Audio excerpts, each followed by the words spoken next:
O salão do restaurante Alma Gourmet estava lotado naquela noite de sexta-feira. A música ambiente suave misturava-se ao tilintar dos talheres de prata e ao murmúrio elegante dos clientes. As mesas eram decoradas com flores brancas e velas aromáticas. Era o tipo de lugar onde cada prato custava o que muitas famílias ganhavam em uma semana. Na mesa central, cercada de amigas risonhas, estava Laura Menezes, 21 anos, estudante de Direito na faculdade mais cara de São Paulo. Filha única de um empresário do ramo imobiliário e de uma socialite conhecida, Laura era o retrato do privilégio. Cabelo perfeitamente alisado, roupa de grife, unhas impecáveis e um olhar que exalava autoconfiança, ou, como muitos diriam, arrogância. Meninas, vocês não têm noção do mico que aquela bolsista passou hoje na aula de ética, disse Laura, rindo alto. A professora perguntou sobre desigualdade social e a menina respondeu que o trabalho dignifica o homem. Dá para acreditar? Trabalho dignifica é o caramba. O que dignifica é nascer com dinheiro. As risadas ecoaram pela mesa. Algumas amigas tentaram disfarçar o desconforto, mas ninguém teve coragem de contrariá-la. Laura era o tipo de pessoa que dominava o ambiente. Não apenas pela aparência, mas pela forma como fazia os outros se sentirem pequenos. Do outro lado do salão, Rafael, 24 anos, ajustava o avental e equilibrava uma bandeja com 4 taças de vinho tinto. Era garçom no restaurante há 2 anos. Moreno, de olhos expressivos e postura impecável, chamava atenção pela gentileza e pela calma com que lidava com clientes difíceis. Estava terminando a faculdade de administração à noite, estudando com o pouco que ganhava e o muito que sonhava. Quando se aproximou da mesa de Laura, percebeu o tom debochado da conversa. Já estava acostumado com gente assim, mas naquela noite, algo na forma como ela o olhou atravessou o seu peito. Foi um olhar frio, avaliador, como quem mede o valor de uma pessoa por trás de um rótulo. Boa noite, senhoras. Desejam pedir agora ou preferem mais alguns minutos? Laura ergueu os olhos lentamente e analisou Rafael dos pés à cabeça. A gente quer pedir sim, disse cruzando os braços. Mas você pode chamar alguém mais experiente? Eu prefiro ser atendida por quem entende de vinhos de verdade. Um murmúrio constrangido percorreu a mesa. Rafael manteve o sorriso profissional. Claro, senhorita, mas posso garantir que conheço bem a carta da casa. Posso ajudá-la a escolher algo de acordo com o prato principal. Ah, é? Você entende de vinhos caros? Provocou ela com um sorriso de canto. Duvido que alguém que serve às mesas consiga pagar uma garrafa dessas. Uma das amigas tentou intervir. Laura, pega leve. Não, calma. Eu só quero ver até onde vai o conhecimento do sommelier de rodoviária, disse rindo. Rafael respirou fundo. Por dentro, sentiu o estômago revirar, mas manteve a compostura. O vinho não precisa ser caro para ser bom, senhorita. Às vezes, o que o torna especial é o momento e as pessoas com quem se compartilha. A resposta veio serena, mas firme. O grupo ficou em silêncio por um segundo. Laura, irritada por perder o controle da provocação, disfarçou o incômodo com uma risadinha. Ok, filósofo, me surpreenda então.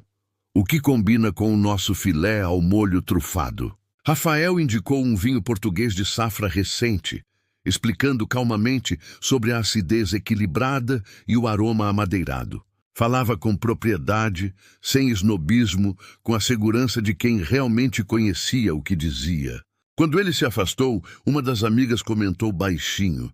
Laura, o cara sabe o que fala. Pra que tratar assim? Ai, por favor, Mariana, eu só estava brincando. Esses garçons adoram bancar os coitadinhos. Qualquer coisinha já se ofendem. O jantar continuou, mas algo na mente de Laura começou a martelar. Aquela calma dele a incomodava. Ela estava acostumada a ver gente se desmanchando diante de suas ironias, não alguém que revidava com dignidade. Mais tarde, quando o restaurante já estava quase fechando, Laura se levantou para ir ao banheiro e, ao passar pelo corredor estreito que levava aos fundos, ouviu uma voz familiar. Era Rafael, sentado sozinho num banquinho de metal, mexendo no celular. Ela ia passar direto, mas algo a fez parar. A tela mostrava uma foto antiga.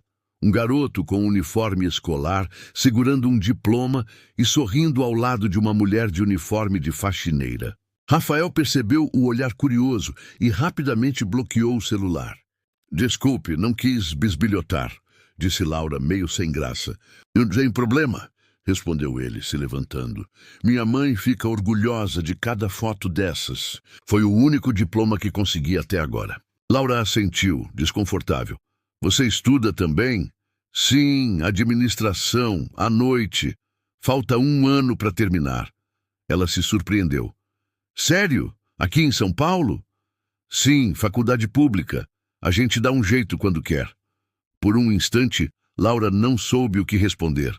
Estava diante de alguém que trabalhava o dia inteiro e ainda estudava à noite, algo que ela nunca precisara fazer. Tentou quebrar o silêncio com um comentário irônico. Deve ser puxado servir gente que se acha melhor que você, né? Rafael olhou nos olhos dela sem raiva. Mais puxado é fingir que não existe diferença nenhuma, quando o mundo faz questão de lembrar o tempo todo. A frase a atingiu como um tapa. Por um segundo, sentiu vergonha, mas logo o orgulho falou mais alto. Olha, eu não quis ofender, tá? Só... Enfim, foi mal. Tudo bem, disse ele, recolhendo um guardanapo esquecido. Eu aprendi a não esperar respeito de todo mundo. Só não esperava ouvir esse tipo de coisa de alguém que estuda direito. Laura ficou imóvel. Aquilo doeu mais do que qualquer provocação. Como você sabe o que eu estudo? Rafael deu um meio sorriso. Você esqueceu a carteirinha da faculdade no balcão do bar quando pediu a conta.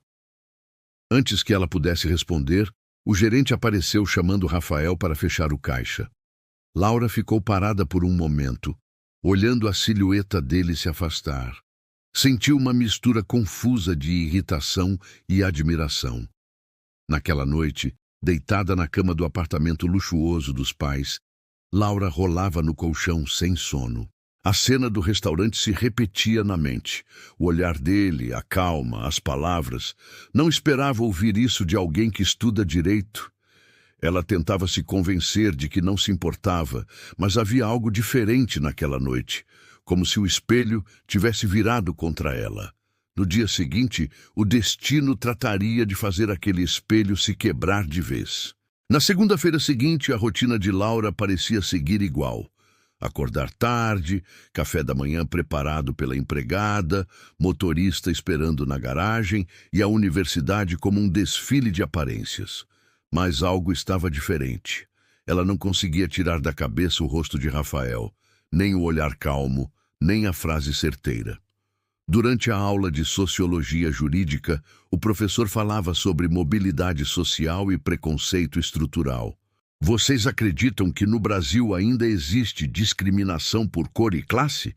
Perguntou ele, provocando o debate. Laura quase respondeu, óbvio que não, como fazia sempre, mas a voz de Rafael ecoou em sua mente. Mais puxado é fingir que não existe diferença nenhuma quando o mundo faz questão de lembrar o tempo todo. Pela primeira vez, ela ficou em silêncio. No intervalo, encontrou as amigas no pátio. Laura, vai rolar o jantar beneficente da faculdade no sábado. Seu pai já confirmou presença? Perguntou Mariana. Acho que sim. Ele adora aparecer nessas coisas de caridade. E você vai usar o quê? Dior ou Prada? Ainda não sei. Talvez o mesmo vestido do baile da FGV. Ninguém vai notar. Enquanto elas falavam de roupas, Laura olhou para o outro lado do pátio e viu um grupo de funcionários descarregando caixas de mantimentos para o evento. Um deles era um jovem negro, com uniforme de serviços gerais, suando sob o sol, mas sorrindo enquanto ajudava uma senhora idosa. Por um instante, ela enxergou o mesmo brilho de gentileza que vira em Rafael. E, novamente, aquela pontada incômoda, algo que ela ainda não sabia nomear, apertou o peito. Na sexta-feira, Laura saiu da aula mais tarde e, sem planejar, decidiu passar pelo Alma Gourmet. Não sabia bem por quê. Talvez curiosidade, talvez culpa. Quando entrou, o restaurante estava mais vazio. Rafael estava lá, organizando as mesas antes do turno. Ele notou a presença dela, mas não esboçou reação. Apenas continuou seu trabalho. "Oi", disse Laura se aproximando. "Boa noite, senhorita. Mesa para quantas pessoas?" Ela sorriu de canto, um pouco nervosa. "Na verdade, eu vim pedir desculpas." Rafael levantou o olhar. Por um momento, os dois ficaram em silêncio, cercados apenas pelo som distante da cozinha. "Não precisa", disse ele. "Você não foi a primeira, nem será a última." "Mas eu quero." Fui arrogante. Disse coisas horríveis. Ele cruzou os braços, ainda desconfiado. "Tudo bem. Já ouvi piores." "Mas não de alguém que se diz estudante de direito", completou ela, tentando repetir o tom dele da outra noite. Rafael soltou um leve sorriso. "Vejo que você ouviu, pelo menos." "Ouvi e pensei, mais do que devia." Houve uma pausa. Laura respirou fundo. "Posso te pagar um café depois do expediente? Não como desculpa, mas para conversar." Rafael hesitou. Nunca tinha recebido esse tipo de proposta de alguém como ela. "Tudo bem", respondeu por fim, "mas vai ter que esperar uma hora. Eu fecho o caixa às 10. Ela concordou, sentando-se discretamente em uma mesa do canto. Durante aquele tempo, observou ele trabalhar, servindo casais, limpando taças, sorrindo com os colegas. Era visível o respeito que todos tinham por ele. Quando terminou, os dois saíram juntos pelas ruas quase vazias dos jardins. Pararam num café simples, aberto 24 horas. "Então, o que te fez mudar de ideia?" perguntou Rafael, tomando o primeiro gole. "Talvez a vergonha", respondeu Laura, olhando para o café fumegante. "Ou talvez o fato de eu perceber que nunca parei para pensar na vida dos outros." Rafael apoiou o cotovelo na mesa. "Não é vergonha que muda as pessoas, é o incômodo. A gente só começa a evoluir quando alguma coisa dentro da gente fica impossível de ignorar." Laura ficou em silêncio. Era exatamente o que sentia, um incômodo que não a deixava mais confortável no próprio mundo. "Posso te perguntar uma coisa?" disse ela. "Por que você escolheu administração? Com essa calma e jeito, daria um ótimo advogado." Rafael riu. "Eu quero abrir uma empresa um dia, uma que dê emprego para quem não tem chance. Minha mãe trabalhou a vida toda como faxineira. Sempre me dizia que sonhava em ver alguém da família usando terno por escolha, não por farda." Laura o olhou de um jeito diferente. Pela primeira vez, não via o uniforme, via o ser humano. "E o seu pai?" "Nunca conheci. Ele foi embora quando eu era bebê. Minha mãe criou tudo sozinha." Ela engoliu em seco. "Deve ter sido difícil." "Foi. Mas também me deu propósito. Quando você cresce vendo alguém acordar às 5 da manhã e chegar meia-noite só para pagar o aluguel, aprende o valor real do esforço. É o tipo de coisa que não dá para ensinar em faculdade." Laura abaixou o olhar. Aquilo a atingiu fundo. Ela pensou nas vezes em que reclamara do trânsito do motorista ou do café mal feito da empregada. Tudo parecia pequeno agora. Rafael percebeu o silêncio. Não precisa se sentir culpada. O problema não é nascer em berço de ouro, é não enxergar o que existe fora dele.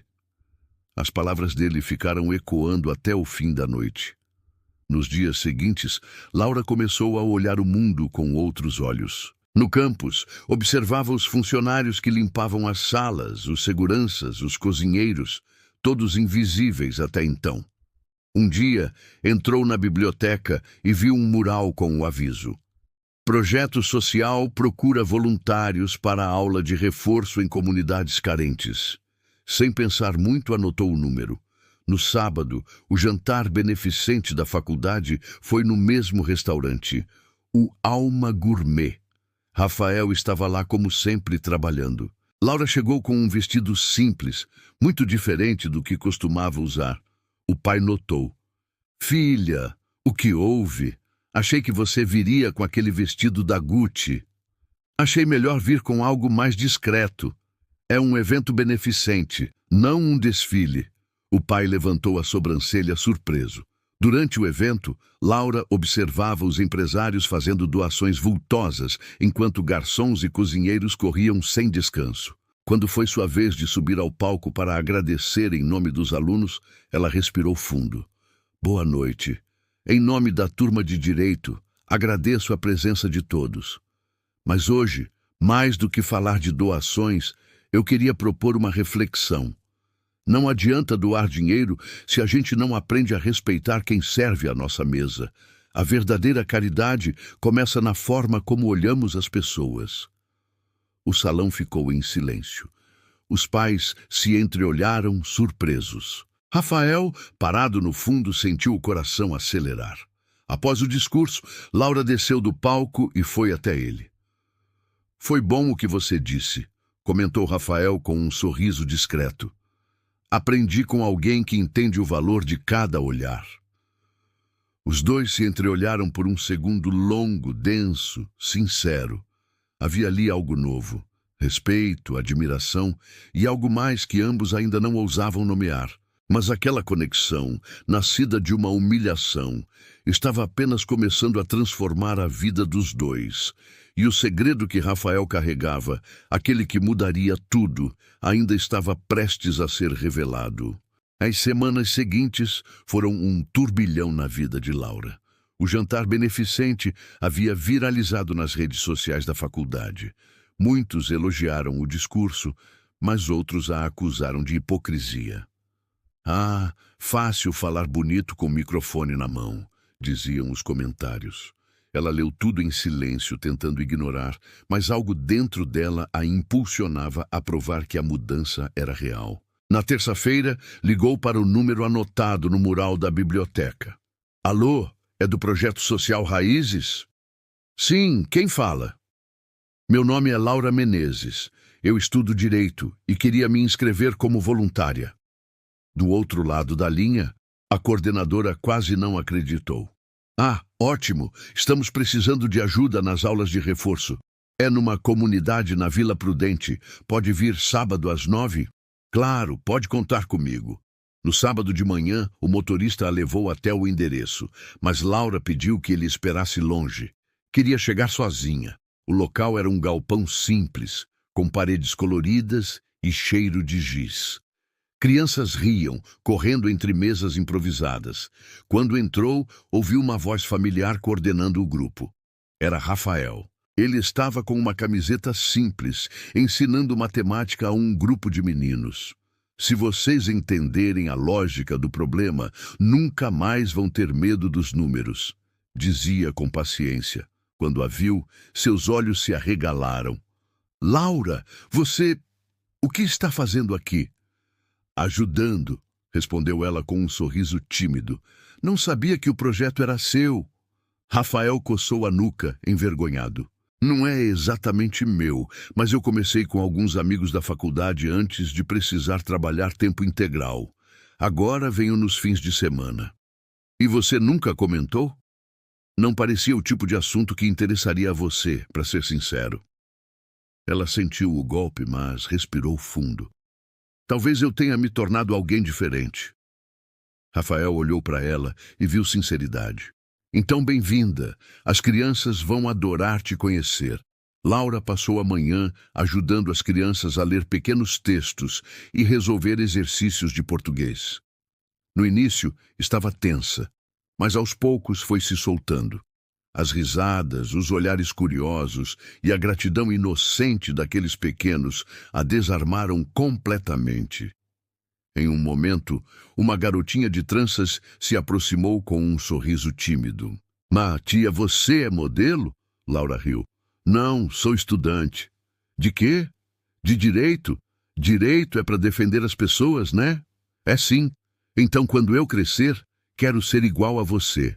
Aquela frase, dita com pureza, atravessou Laura.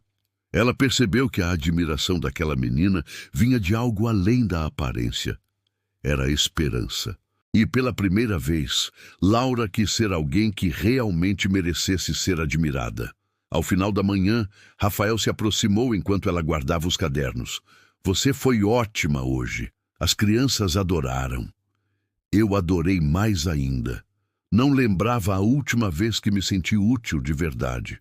Útil é pouco. Elas precisam de gente assim. Laura olhou em volta e notou que não havia estrutura. Poucos materiais, cadeiras quebradas, ventiladores antigos. Vocês têm algum tipo de ajuda financeira? Rafael riu de leve. Ajuda? Só a nossa boa vontade. O aluguel do espaço é pago com o que sobra do meu salário. Você paga o aluguel daqui? Quando dá, minha mãe também ajuda com o pouco que pode. Laura ficou em silêncio, observando as paredes descascadas.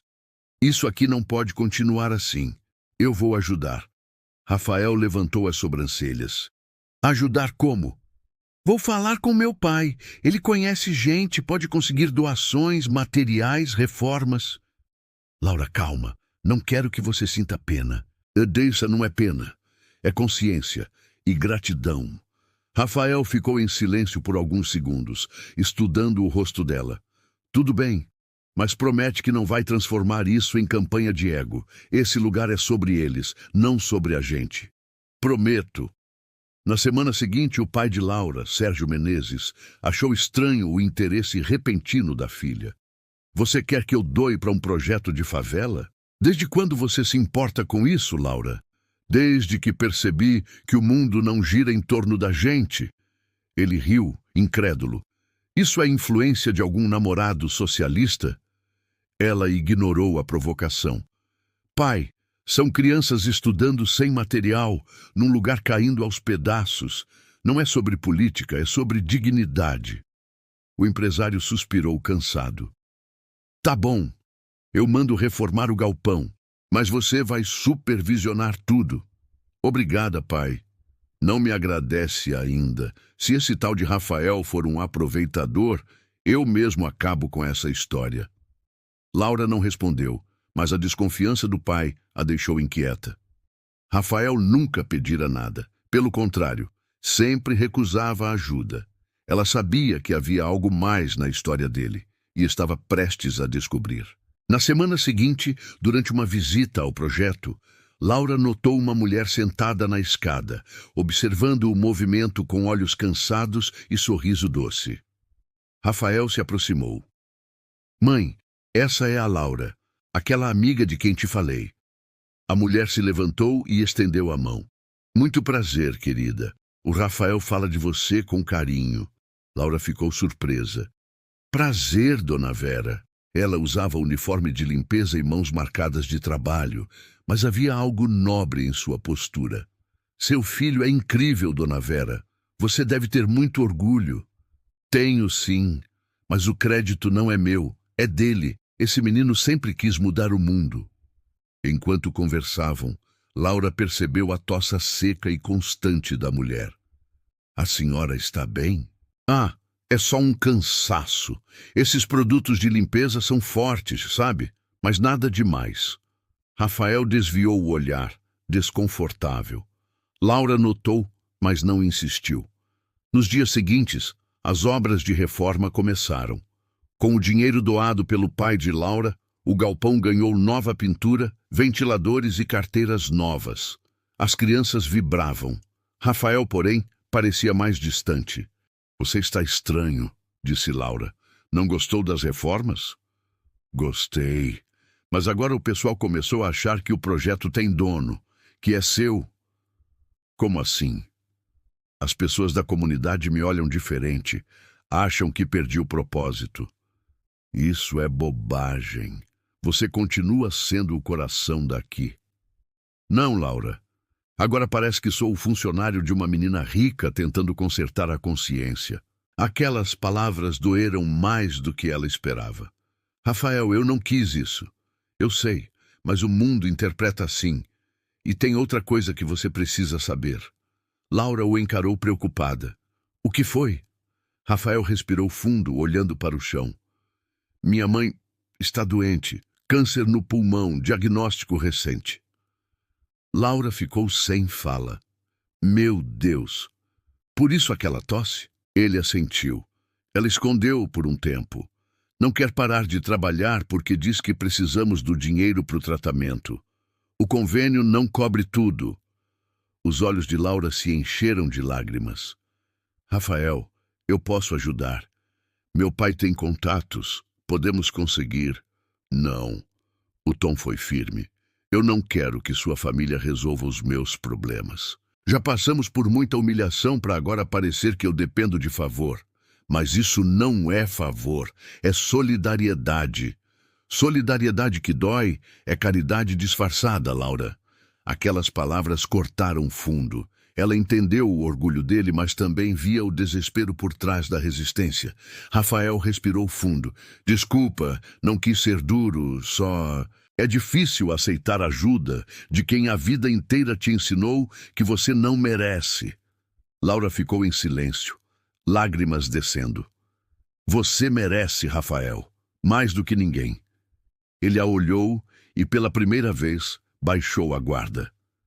Às vezes eu duvido. Ela deu um passo à frente e segurou a mão dele. Então deixa eu te provar.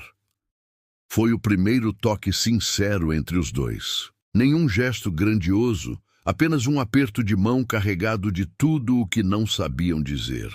E foi nesse instante que Laura percebeu. O verdadeiro segredo de Rafael não era a doença da mãe, nem a pobreza. Era a força silenciosa de quem aprendeu a ser gigante num mundo que tentou torná-lo pequeno. E ela ainda não fazia ideia de como aquele segredo transformaria não apenas sua visão de mundo, mas toda a sua vida dali em diante. O inverno chegou silencioso, e com ele dias difíceis. Dona Vera piorara rapidamente. Rafael tentava esconder o medo, mas Laura via em seus olhos a exaustão de quem estava lutando contra o inevitável. Ele trabalhava de dia, estudava à noite e passava as madrugadas no hospital público, segurando a mão da mãe. Laura começou a visitá-los em silêncio, levando mantimentos, remédios, livros. Não insistia em ajudar financeiramente. Sabia que o orgulho de Rafael era parte da dignidade que o mantinha de pé. Mas o que ela podia fazer era estar presente. Numa dessas noites frias no quarto pequeno do hospital, Dona Vera sorriu para ela. Você é a moça do restaurante, não é? Laura sorriu, tímida. Sim, sou eu. Meu filho me contou o que aconteceu naquele dia. Disse que você mudou. Eu sabia que ele estava certo. Laura segurou sua mão. Na verdade, foi ele quem mudou tudo em mim. Dona Vera respirou fundo. Então prometa uma coisa, filha. Prometa que vai continuar mudando o mundo das pessoas, mesmo quando ele não estiver por perto. Claro, prometo. Ele finge ser forte, mas o coração dele é enorme. Cuida dele, tá? Laura assentiu, lutando contra as lágrimas. 3 dias depois, Dona Vera partiu. Rafael não chorou em público. A dor era tão profunda que parecia ter se tornado silêncio. No velório simples, Laura ficou ao lado dele o tempo todo. Não disse nada, apenas segurou sua mão, como na primeira vez. Após o enterro, ele desapareceu por alguns dias. Não atendeu ligações, não foi ao projeto, nem apareceu no restaurante. Laura ficou aflita. Foi até o galpão, procurando respostas. As crianças perguntavam, Tia, o tio Rafael não vem mais? Ele vai voltar, sim, dizia, tentando acreditar. Uma semana depois, recebeu uma mensagem. Preciso de um tempo para reorganizar as ideias, mas prometo que volto. Obrigado por tudo. Foram os dias mais longos da vida dela. Durante esse tempo, Laura mergulhou ainda mais no projeto, montou uma campanha de arrecadação online, mobilizou alunos da faculdade e conseguiu voluntários para aulas de reforço, oficinas e esportes. Aquele lugar, que antes era apenas uma ação beneficente, agora era o centro de algo vivo, real, transformador. 2 meses se passaram até que Rafael reaparecesse. Ele estava diferente, mais magro, olhar cansado, mas com uma serenidade nova.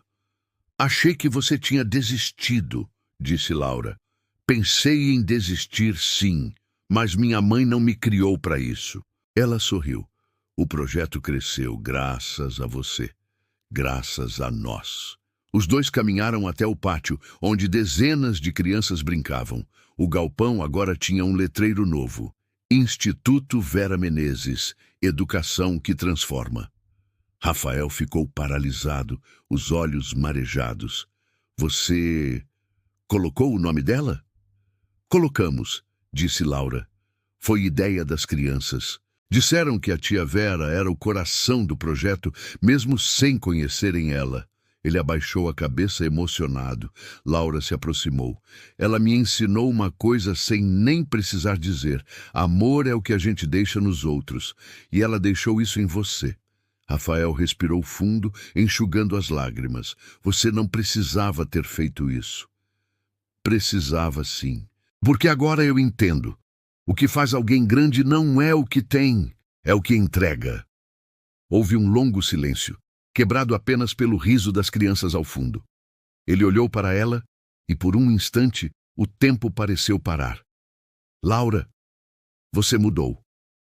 Não. Eu finalmente me encontrei. Nos meses seguintes, o Instituto cresceu.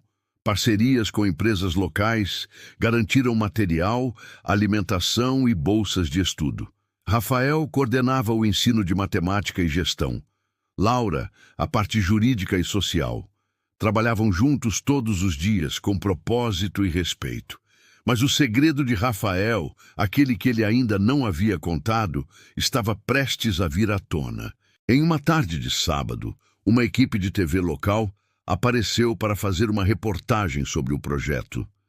Durante a entrevista, o repórter perguntou: Rafael, o que motivou você a criar o Instituto? Ele pensou por um momento e respondeu: a educação salvou a minha vida. Mas o que realmente me transformou foi o olhar de alguém que acreditou em mim quando eu já tinha desistido. A câmera então se voltou para Laura, que ficou visivelmente emocionada. E quem foi essa pessoa? Minha mãe e uma estudante rica que um dia me humilhou num restaurante. Ela me ensinou que o arrependimento pode ser o início de algo bonito, se vier acompanhado de atitude. O repórter, surpreso, perguntou: Você acabou de perdoá-la ao vivo? Rafael sorriu. Eu a perdoei no dia em que percebi que o preconceito dela era reflexo da ignorância do mundo. O mesmo mundo que também me fez duvidar do meu valor. Hoje, trabalhamos juntos para quebrar esse ciclo. A entrevista viralizou. Em poucas horas, o vídeo do garçom que perdoou a estudante rica estava em todas as redes sociais. Comentários inundaram as páginas. Esse é o tipo de história que renova a fé na humanidade. Que homem incrível! Essa garota teve coragem de mudar. A faculdade de Laura organizou um evento para homenagear os dois. Durante o discurso, ela disse: Eu achava que justiça era punir quem erra, mas hoje entendo que justiça também é oferecer uma segunda chance.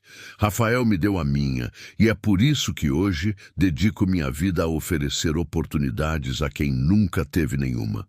Aplausos ecoaram pelo auditório. No fundo da plateia, o pai de Laura assistia em silêncio com os olhos marejados. Depois do evento, se aproximou dela. Filha, eu me enganei sobre muita coisa. Todos nós nos enganamos, pai. O importante é querer enxergar. Eu quero ajudar.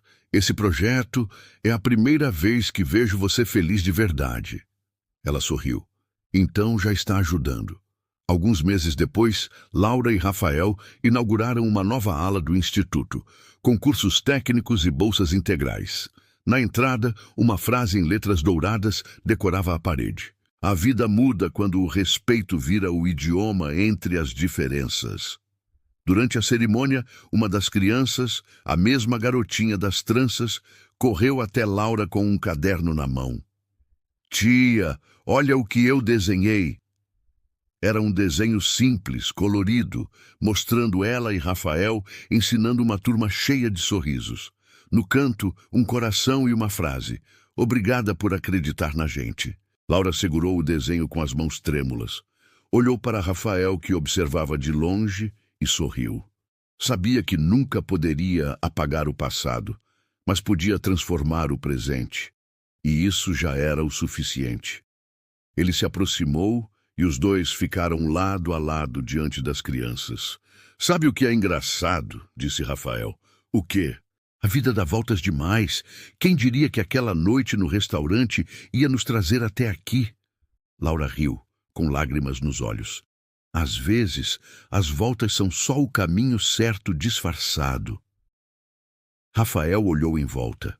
O riso das crianças, o sol entrando pelas janelas novas, o nome da mãe estampado na parede. Acho que agora ela pode descansar em paz, murmurou. E você? Eu também. Laura segurou a mão dele e respondeu. Então seguimos juntos, porque ninguém muda o mundo sozinho.